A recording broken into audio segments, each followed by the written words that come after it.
বিড়াল বিষক্রিয়ায় ভুগছে? জেনে নিন করণীয়। আপনার বিড়াল কি অস্বাভাবিক আচরণ করছে, বমি করছে, অথবা মুখ দিয়ে ফেনা বের হচ্ছে? এটি বিষক্রিয়ার লক্ষণ হতে পারে। আসুন জানি দ্রুত কী করা উচিত।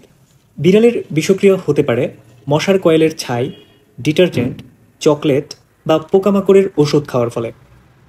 লক্ষণগুলো হলো বমি করা, পাতলা পায়খানা, মুখ দিয়ে ফেনা বের হওয়া, খেতে না পারা এবং দুর্বল হয়ে পড়া।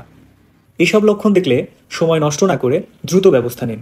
প্রাথমিকভাবে যেগুলো করতে পারেন: নাম্বার 1, ওরাল রিহাইড্রেশন সলিউশন বা ওআরএস। বিড়ালকে অল্প অল্প করে ওর স্যালাইন খাওয়ান।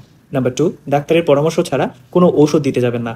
নাম্বার 3, স্যালাইন প্রয়োগের জন্য নিকটস্থ ভেটেরিনারিয়ানের সঙ্গে যোগাযোগ করুন। ভবিষ্যতে এমন দুর্ঘটনা এড়াতে বিড়ালের আশপাশ পরিষ্কার রাখুন এবং ক্ষতিকর জিনিসগুলো দূরে রাখুন। বিড়ালের সঠিক যত্নই তার জীবন বাঁচাতে পারে।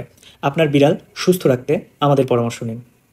আপনার বিড়ালের যে কোনো সমস্যার সমাধান পেতে হোয়াটসঅ্যাপ করুন 01719329794 এই নম্বরে। ডাক্তার পবিত্র মাহাতো, অনলাইন ক্যাট কনসালট্যান্ট।